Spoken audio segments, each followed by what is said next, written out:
Once again, you are welcome. In our previous lesson, we looked at check and balances. Let's continue from where we ended. Now, by the end of the lesson, you should be able to describe how the executive checks the legislature. Now, the executive checks the legislature by one, assenting to bills. Bills. Now, bills is a proposed law that is submitted to Parliament.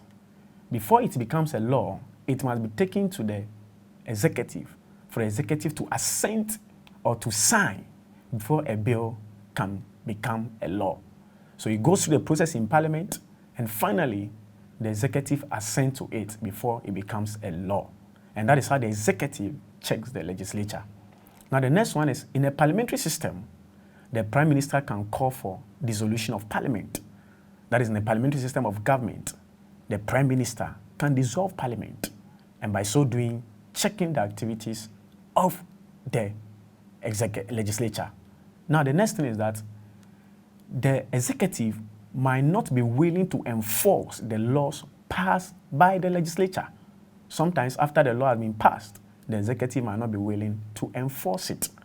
All right. So now let's look at how the judiciary checks the executive and the legislature. Now, the judiciary checks both the executive and the legislature through what we call judicial review.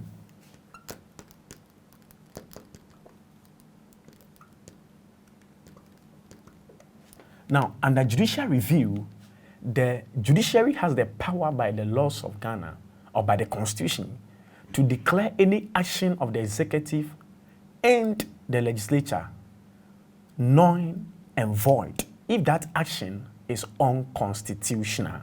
So this is the way the judiciary checks both the executive and the legislature. Now let's move on and talk about political participation as one of the principles of government. Now, political participation is where people voluntary or people or members of the state or citizens in a voluntary manner participate in the political processes of the state. We are talking about voluntary participation, not involuntary, not coercing people with money or force. No, voluntary participation.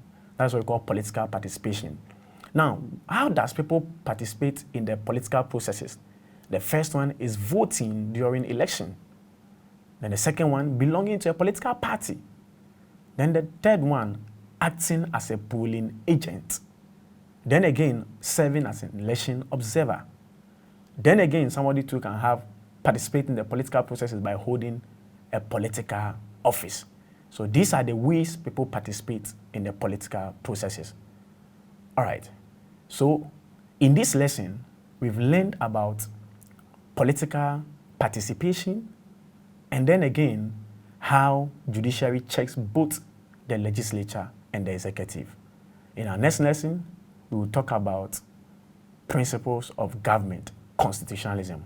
See you next time.